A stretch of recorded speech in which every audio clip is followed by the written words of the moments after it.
This debt, this destruction. Global news impacts us. We have to change the way we live. This is why we need independent media. Cheers and salutations. Welcome to another episode of Hard Lens Media. We got a lot to talk about, especially now in this day and age where right now we need more independent voices out there on social media, people speaking truth to power. And today I'm joined here with one of the members of Midwest Marxist. Again, his name is Carlos Garrido. He is one of the members of this show. And not to mention, if you are familiar with them, you might have seen a couple of their members on shows like RBN and a few others. And now, without further ado, to talk about the need for independent movements, third parties, and breaking away from the two-party neoliberal system, joining me here is Carlos. Thank you so much for joining us. We got a lot to talk about for this segment, and especially in regards towards how 2024 will play out. So first and foremost, please introduce yourself to our viewers and subscribers. This is your first time on our show, and tell us a little bit about the foundation and the creation of Midwest Marxist. Give us a little bit of background, who you guys are. Well, first, thank you for having me on, Kit. It's a pleasure to be here. My name is Carlos Garrido. I'm a Cuban-American philosopher. I teach philosophy at Southern Illinois University, Carbondale, where I received my master's, and I'm currently finishing my dissertation work for the PhD. A few years ago, I founded the Midwestern Marx Institute with my friend and co-director, Eddie Liger-Smith. It's a broad Marxist institute which aims to provide in as comprehensive a fashion as possible Marxist theoretical education and political analysis, both of our country but also geopolitical analysis. It has various aspects to it, from short video content like our TikTok, which is perhaps the most popular part of the institute. We were able to develop it when we first started to around 400,000 followers. We were getting regularly a few million views each week on individual videos. And when the special military operations began, we had that account fully banned because of the message we were bringing about, challenging the narrative of the U.S. and NATO empire on the war. We had that account banned, and since then we've created 7 other accounts, one of which, again, got to a few 100,000 followers and was also banned. And we've had a bunch of accounts banned in that area, but those are short videos that are sort of the basic foundational stone of the Institute. From there, we pour people into our website, where we publish articles on theory, history, politics, to our publishing press, which has been running for about 2 years now, where we publish books on Marxist philosophy, Marxist history, political analysis, and adjacent subjects, U.S. socialist history. We also have an academic scholarly journal, the Journal of American Socialist Studies, which is published by the same publishing press. And we also have a variety of YouTube shows where we do interviews and long live streams reacting to stuff. And yeah, that's a lot of us work on the ground with various socialist and communist parties, but come together to do media work online through the Institute, which is composed of not just the directors and editors, but a staff of around 50 or so writers from around the world. Well, first of all, that's fantastic. And let me apologize. I said the name of your group wrong. It's Midwest Marx, and I apologize for that. But real quick, I want to do a quick follow-up. Has there been any kind of commentary or at least any kind of feedback about why your TikTok accounts were banned or why they were censored? Has there been any attempt to try and get that back? Because, again, we here at Hard Lens Media, we've been censored by YouTube 8 times, and we know a lot of our other colleagues in independent media, no matter where they stand on the political spectrum, as soon as they start speaking out against the two-party system or corporate media, occasionally there's going to be some trigger words that will upset the algorithm. What exactly happened to you guys, especially to your content? Because, again, when you're getting, 400K plus followers, all right, that's a pretty big deal, especially in this day and age of social media where everyone is watching everything at a second. What was there any kind of commentary or feedback, or are you guys still left wondering what happened? Well, the control over the U.S. TikTok was switched from a Chinese company to an American company. That was part of the settlement during that war that Trump started on TikTok and that Biden proliferated and has continued proliferating. And a part of that switch has also been um, a transformation in the content moderation.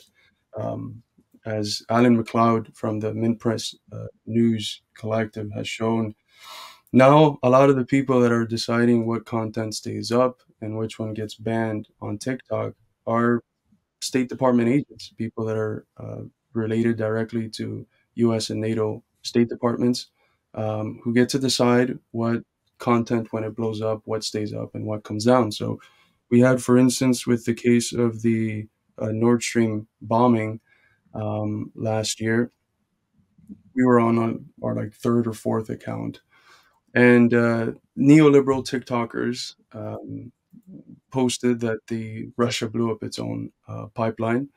Are you talking about those spazoids who constantly keep on screaming about Biden in like No, 1 minute videos?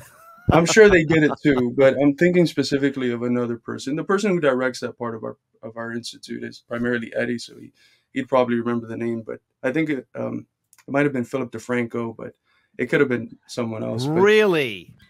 they Wow. they were touting the propaganda that Russia blew up its own pipeline, and anyone who had been following the situation even somewhat closely and was even a little bit critical of the U.S. NATO narrative would have known that that's absurd. So we were voicing that, talking about how absurd it would be for Russia to blow up its own pipeline and how it was likely the U.S. And there were signs to point to why it would be the U.S. and evidence such as Biden saying, if you step into Ukraine, we'll blow up Nord Stream, which is pretty dumb for a world leader to do. Mhm. But our content got banned. That video got taken down. The account got banned pretty soon after. And the people who got it wrong, who lied, their videos still got millions of views. They stayed up and their accounts are still up. So that's the sort of transformation that you got from that switch towards the control of TikTok to an American company. The algorithm is much more manipulated so that whatever narrative benefits imperialism and the dominant hegemonic narrative of the lapdog media, that's the narrative that gets boosted. Whatever challenges that, especially in more difficult moments, that narrative gets taken down and gets banned. Wow. I'm very sorry that happened to your content. I do hope that you guys can get some justice. The last thing I want to see is any content creator, no matter where they are on the political spectrum, whether they're Marxist or socialist, libertarian, conservative, Republican, to be censored because, again, I believe in the First Amendment and free speech. And if you have to silence somebody or discredit them, that means that they're speaking truth to power. And not to mention, how can we forget the infamous New York Times article that said, maybe it's best we don't know who blew up the Nord Stream pipeline. I don't know. Did you see that infamous article that came out? Yeah, and there's that recent one that they did too, which was something along the lines of, um, the Nazis in Ukraine are feeding Yes. into the Russian propaganda that there's Nazis in Ukraine, which is it's a self-defeating, it's a contradictory title because on one part of the title you admit there's Nazis, and on the other part you say that the people who say that are propagandists. Well, So either way you interpret it, the propagandist is the person who wrote the article and the media station who put it forward. so in other words, I kind of made this joke about that New York Times because I know what article you're talking about. Hey guys, stop wearing that Nazi iconography. It's making it difficult for us to lie for you. But speaking of lying, let's talk about a big rift that's happening. And this is actually on your content. This is one of your colleagues. And again, this has to deal with 6.2 billion disappearing since we're talking about the war in Ukraine, neoliberal lies, and so much more. You think there'll be any kind of follow through on this? Here, let's play this video for the people. Sometimes I feel like we live in a movie, and not like a really smart movie, but like an Adam Sandler comedy. Not Uncut Gems, but Billy Madison. Because the Biden administration and the Pentagon are trying to tell us that due to an accounting error, they now have $6.2 billion extra to give to Ukraine for military aid. That's right. They just counted the weapons wrong. And now they're saying that there's no more need to ask Congress for an additional aid package to Ukraine. They'll just send them this $6 billion. So they no longer have to convince the American public to have their tax dollars used on a proxy war with Russia. They'll just continue funding the proxy war with Russia with our tax dollars without having to ask. Seems really convenient for the Biden administration and the Pentagon officials who want to continue fueling this proxy war. So what do you guys think? Was there actually an accounting error? Or are they just using this as a way to send more weapons to Ukraine without having to ask Congress? I have my suspicions. Suspicious, suspicious, suspicious. I have to wonder what happened. How did they find all that money? Now, isn't it a miracle, an accounting error? Hey, 6.2 billion, but yet it doesn't go to the people of East Palestine, Ohio. After all, how can I forget so many infamous, heartwarming liberals saying, "Oh, those people in East Palestine, Ohio deserve it because they're probably Trump supporters"? What about the people of Flint, Michigan? You know, when Obama did his infamous drinking of the water. God, that is so scummy. My skin crawls when I think about Obama even doing that. He's a scumbag through and through. Or what about the people of Hawaii who had their underground water contaminated? What about Chicago, my hometown, Obama? We got lead in our drinking water, and oh boy, you won't believe the amount of contaminants that are being polluted into Lake Michigan. But anyways, I don't know. I mean, maybe it's a mistake. Maybe I'm overreacting here. What are your thoughts on this? Because again, that's outstanding video work from your colleague from Midwestern Marxist. So, share your thoughts. I don't know what I'm more pissed at: the 6.2 billion or the fact that he painted Uncut Gems in a favorable light. It might be a horrible movie. He shouldn't have done that. There will be repercussions. Oh my goodness! Oh no! Did I cause a civil war? Now I don't want that on my conscience now. No, but I mean, if you look at the statistics, the American people are tired of this war. They don't want their government to continue funding neo-Nazis to fight a war that's not in their interest, right? The U.S. Political puppets and the political class are always talking about America's interest and America's interest, but it's never really the interest of the American people, of American working families. It's always the interest of the elites who are in the pockets of these politicians and who are the reason why policy goes one way and not the other. And it's no different here with Ukraine. The difference is that the scale has been much larger, but we've been spending billions of taxpayer money on projects to try to overthrow other countries for decades. In the last 2 decades, for instance, we've spent more than $2 billion in alternative media and in different sources that are aimed at overthrowing the Cuban government. We've gotten nowhere. And, you know, we spend similar billions of dollars in trying to overthrow the governments that exist outside of the sphere of influence. Those governments which don't allow their country's resources and their people's labor just to be expropriated and exploited by American multinational corporations. And, you know, we've sent more than 150 billion to Ukraine, to an area where the main fighting is being led by literal neo-Nazis. And we've known about the neo-Nazis. We've been reporting it since 2014 after the coup. And it's a very scary situation because it's the normalization of something horrific such as neo-Nazis. But the American people, I don't think, the vast majority of them are not falling for it. It's primarily a middle-class position that's very aligned to the Democratic Party and to their narrative that's falling for it. And that's a smaller and smaller and smaller portion of the country. And not to mention, you know, when we think about 150 billion, I find it interesting because we hear this from both Republican and yes, Democratic lawmakers that are protected by the quote unquote squad members. Because yes, AOC and Bernie Sanders are shielding the neoliberal Democrats. Whenever people ask about Medicare for all, student debt forgiveness, rebuilding our infrastructure, bailing out the working class. I mean, hell, homeowners are losing their homes. It's impossible to rent an apartment. Small businesses are being shut down. No matter where you stand across the political spectrum, Americans in general are being abandoned. And recently, you know, I saw the film They Live. And even though that film was done in 1988, the words in that goddamn movie still resonate today.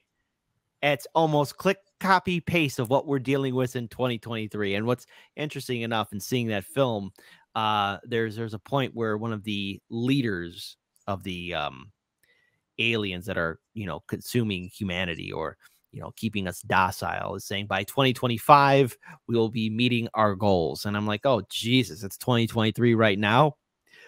How horrifically brutal and frightening at the same time. So the thing is, people are asking now, what can we do now? Because it seems like if there's been any attempt to try and do something, there was this one spark in 2016, and I'm hesitant enough to say that the Bernie Sanders movement could have done that, but it seemed like that was the moment at the time, and now we saw what Bernie Sanders did.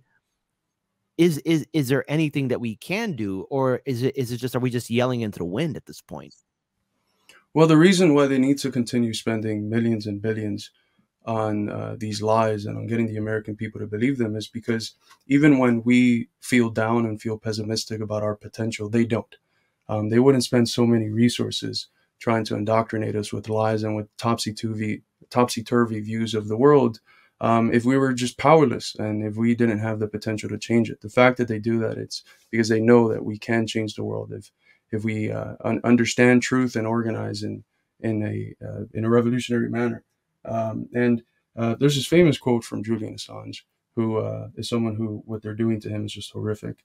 But he says, if wars can be started by lies, peace can be started by truth. And I think that today, telling the truth is a absolutely revolutionary act. It's an act that can get your livelihood destroyed. We've had people in our institute who've gotten fired because of the work that they've done, exposing the narrative on the proxy war against Russia. But it's fundamental because it allows us to have some form of ideological clarity about the world that we live in today. And if we're able to understand why it is that we're in such deep shit, we're able to understand the ways in which we can get out of that deep shit better. And so telling the truth is dangerous. It challenges the narrative of empire, which is a narrative that's grounded on lies and on deceiving the people while they at the same time promote their censorship campaigns and the promotion of their lies as a war on disinformation or something. It's always projection what they end up doing. But the fact that they spend so many resources and manipulating us and manipulating our thoughts shows that even when we feel down and feel like we can't change the world, they don't. So I think the stuff that Hardlands Media is doing, the stuff that the Midwestern Marx Institute is doing, the stuff that RBN is doing, is what we have to do, is get at the people, tell them the truth, show them how their government and their bosses are in bed with each other and don't actually represent them, and that this is not an eternal phenomenon that's God created or natural, that this is something that's historical. The system we live in is a relatively new system in human history. It's 500 years old or so, give or take.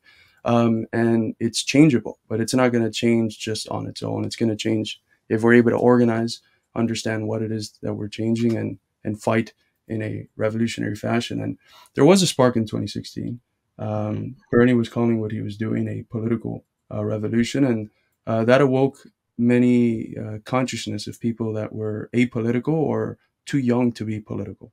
And that hasn't gone away. You still see poll after poll that specifically younger generations from 18 to 35, they have a more favorable view of socialism than they do of capitalism. And that's a big change in the consciousness of the generations that will be the future of America, especially considering how many resources have been spent on anti-communist propaganda and manipulating the way that people think about alternatives to capitalism. So, when Bernie lost, a lot of people came to the idea that the problem was not perhaps systemic, that it was specific to the two-party system.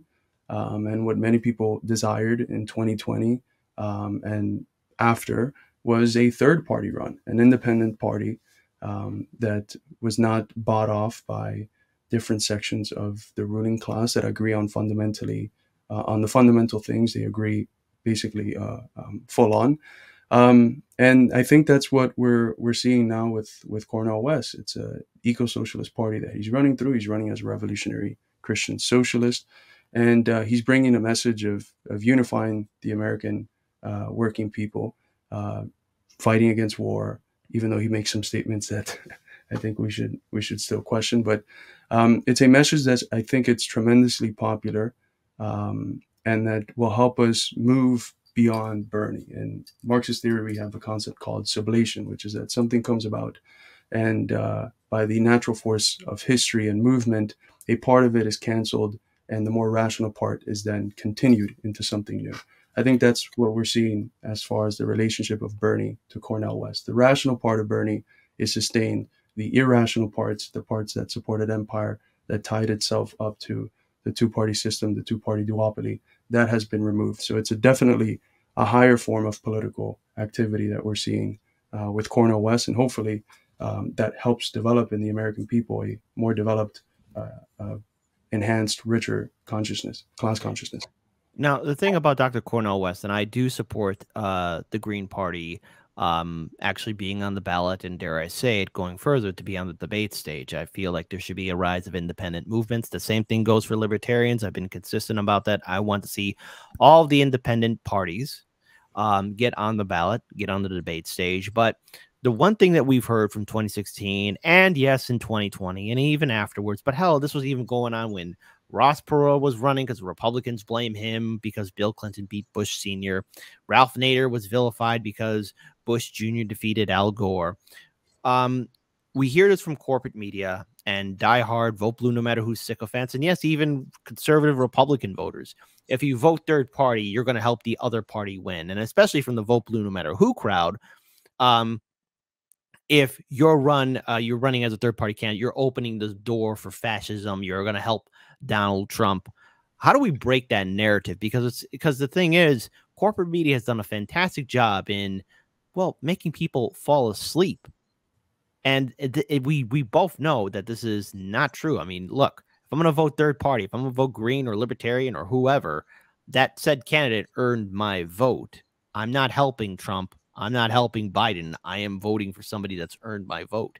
Your thoughts on it? Because you know they're going to be amplifying this entire statement. I mean, already we're seeing people vilify Dr. Cornel West as somebody that's going to help Trump. Well, let's shine a light on that.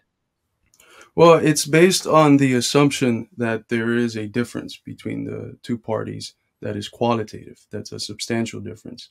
Where one party, the Republicans, is bringing forth a fascist threat, is a fascistic party, and the other party is just simply a liberal party that might not represent the people, but at least is not fascist. And I think that's grounded on a misunderstanding of what fascism is, and the relationship of fascism to capitalism and the capitalist state, and the role of violence and the role of attacks on democratic rights of working people and the masses. Because what we've seen is really that both of the parties are parties of the capitalist class, of the big monopolists, who unite on war and imperialism, and who both have very fascistic policies. The difference is that one of the fascist party is liberally minded on social issues, and the other one is not. So this idea that you can fight a fascist threat in the Republican Party by voting for a party that has sent more than 150 billion to neo-Nazis in Ukraine, that has given tens of millions of dollars, as we saw the last election cycle, to the most far-right sections of the Republican Party, that has expanded policing, that has expanded prisons, that has expanded the security state, that has expanded censorship, that has expanded militarism and the militarization of the police here at home, that has done all of this, all of these fascistic policies, that illegalized the democratic rights of the rail workers to strike, that has cut social programs, that has created a condition where, as we're giving more than 150 billion to Ukraine, and there's 6.2 apparently that was just an accounting error. Our people are struggling to live. More than 60% of Americans live paycheck to paycheck. They're on the brinks, a lost paycheck away from joining the 600,000 homeless Americans wandering around in a country with 33 times as many empty homes as homeless people. We have a condition where like 1 in 8 children goes to bed hungry, while we throw away 40% of our food supply. Like, the American people are struggling. They cannot continue in the old way. And I don't think the ruling class itself can continue in the old way.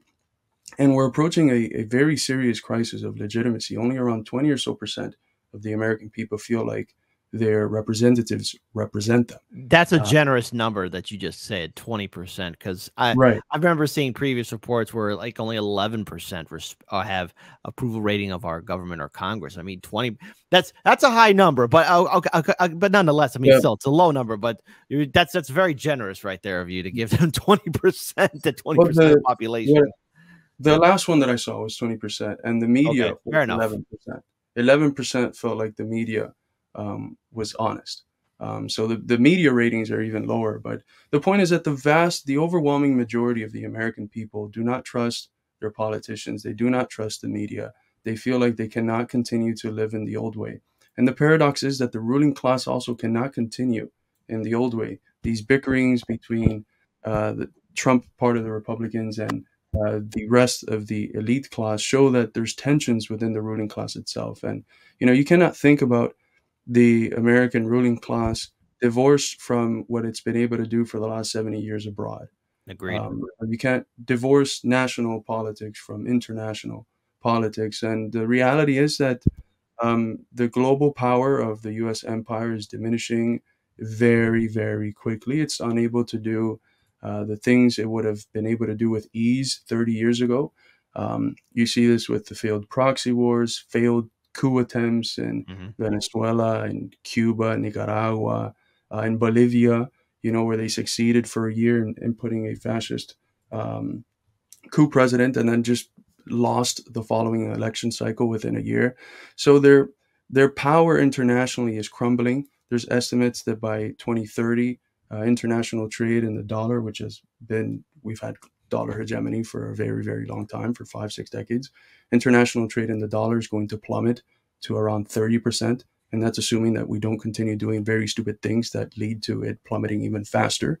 And that dollar hegemony has been the source of the empire's most important tool within their toolbox, which is sanctions. Sanctions regimes which are horrific and really only affect the people. So we're getting to a condition where, in old Marxist terms, would be described as objectively revolutionary conditions. The people cannot continue living in the old way. They don't believe their government. There's a crisis of authority. And the government itself, the ruling class, cannot continue in the old way. So all that's missing, if those are the objective conditions, is what we've called in my tradition the subjective factor.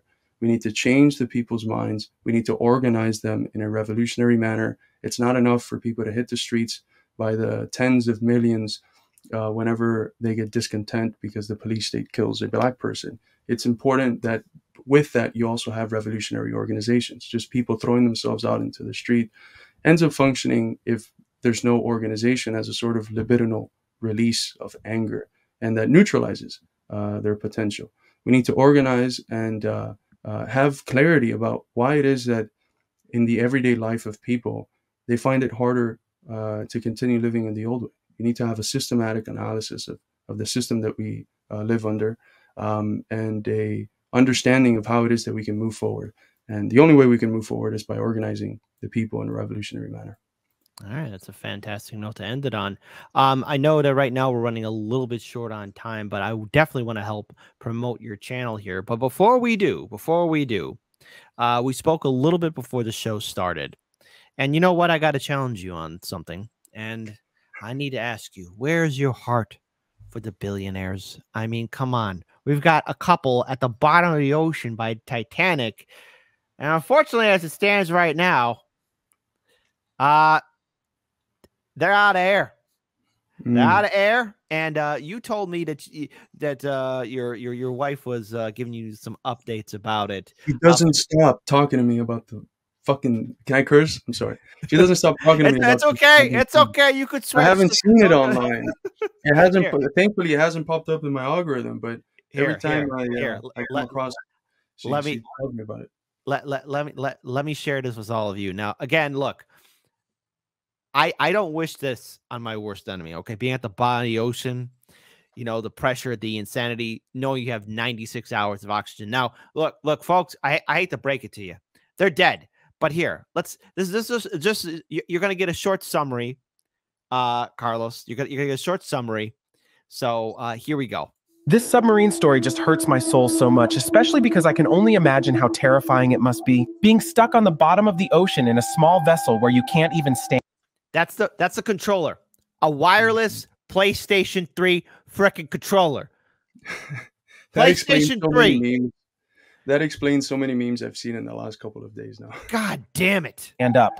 There are no seats and only one toilet, a small black box with a black curtain drawn across for privacy. All passengers are barefoot and must sit on the floor. Also, the fact that experts are saying there is no way of rescuing the crew if the tiny craft is still thousands of feet under the sea, because the technology required doesn't exist. Apparently on Tuesday, they heard banging sounds in 30-minute intervals. This would mean that they are still alive. A lot of fears were that the vessel had imploded. So that means the vessel must be stuck on the ocean floor. This submarine is designed to float to the surface when something goes wrong, and it hasn't done that, so they're stuck. But what is it stuck under? It could be stuck inside of the Titanic. They may have went directly inside of the rusted ship, and who knows? What if the Ocean Gate vessel caused the Titanic to collapse? What if the banging sounds were the Titanic falling apart? I'm just assuming here. But it could also be floating at the surface.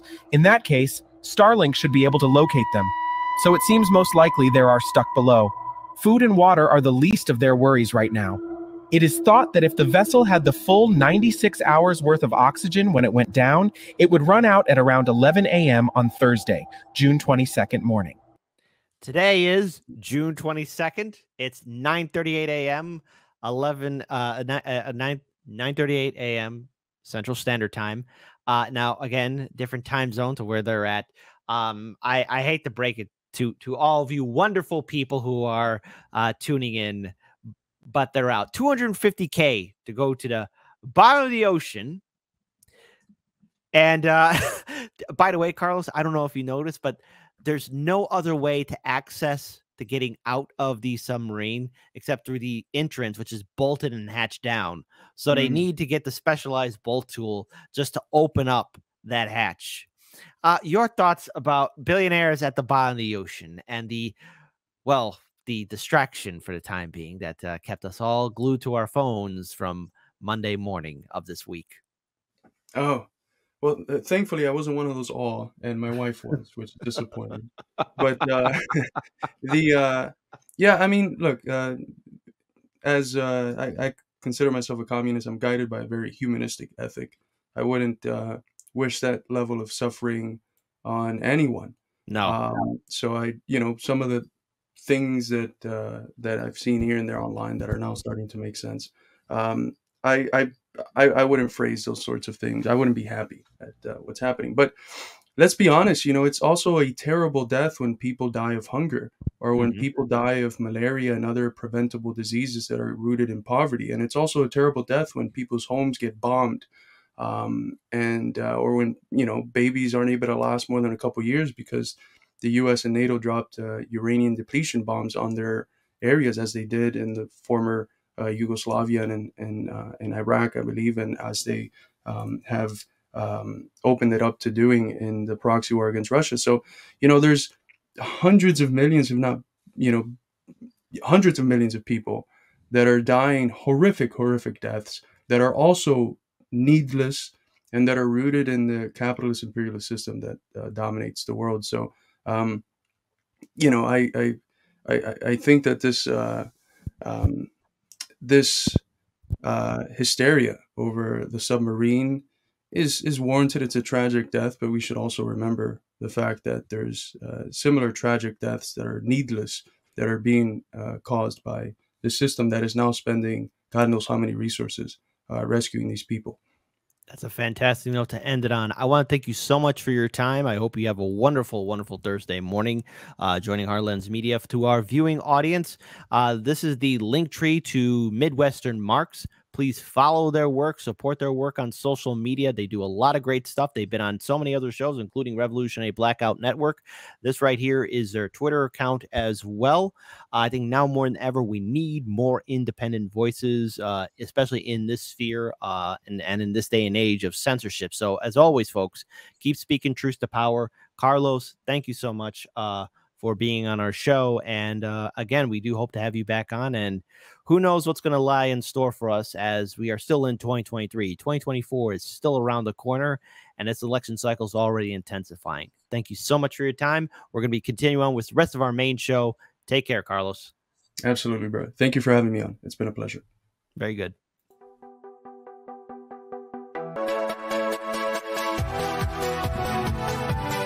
When you are not with where majority of Americans are, then, you know, that is extreme. That is an extreme way of thinking.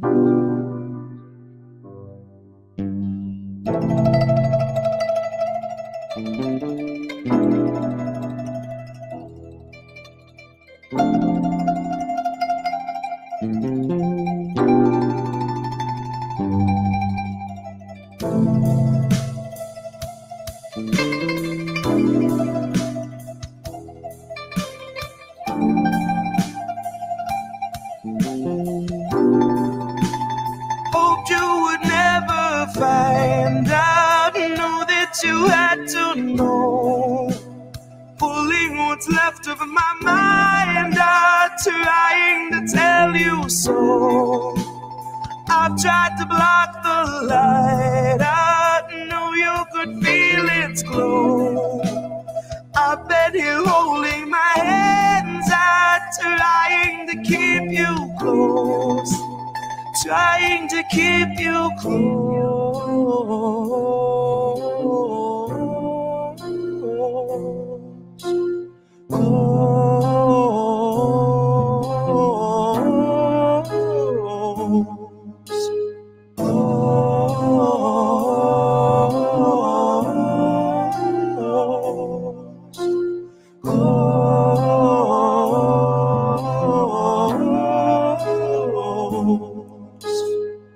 I really want to set you free, but I really want to let you be. And a part of me wished I could set myself aside, just let you take the ride, just chalk the rest up to destiny. I could let you believe that the only restraints in life are the size of your dreams. Let you believe each kid grows up with the world at their feet. When I know too well it's open season, I know they're taking stock and raising stocks and raising stock. And I'm simply not here to sit and watch as you learn the lesson all cogs are taught. Keep your head down and keep to task and just keep on blocking the rest of it all out. Just keep on with the rest of the herd of a million adjacent oblivious workers. The forest unseen for the trees, and the trees unseen for the fallout. No, what's more damning, baby, the truth or the ignorance? Fuck it, I honestly wonder if I see the answer so well. Baby, believe me well, I know it's scary, I scare myself. If I could find a way out of my head, I would run like hell. I would ditch this body politic, mindless occupant somewhere far from the dismal abyss. In the tranquil crystalline bliss of the beach, I could rest with the rest of the shells. And if anyone asks I'm anywhere else, if I'm really needed, just light the candle, then read the book, and then ring the bell. Oh, my untarnished heart, my little perfect soul, this world will melt your mercy down so they can sell its gold. This world will take your worth and then demand 1,000-fold. It's full of greedy pigs who'll eat you out of house and home. They'll strip your bank account and sweep you somewhere down the road, and then return to eat your tent and shitty bike you rode. Your bottled water, only shoes and coat and broken phone. Then smiling in your face, they'll tell you that the shelter's closed.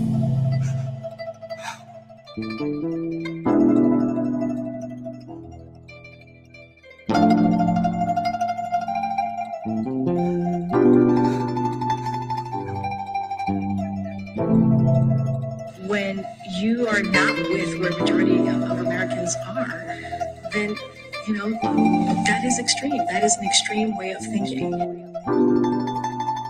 Hoped you would never find out. Knew that you had to know. Pulling what's left of my mind out, trying to tell you so. I tried to block the light out. Knew you could feel its glow. I've been here holding my hands out, trying to keep you close. Trying to keep you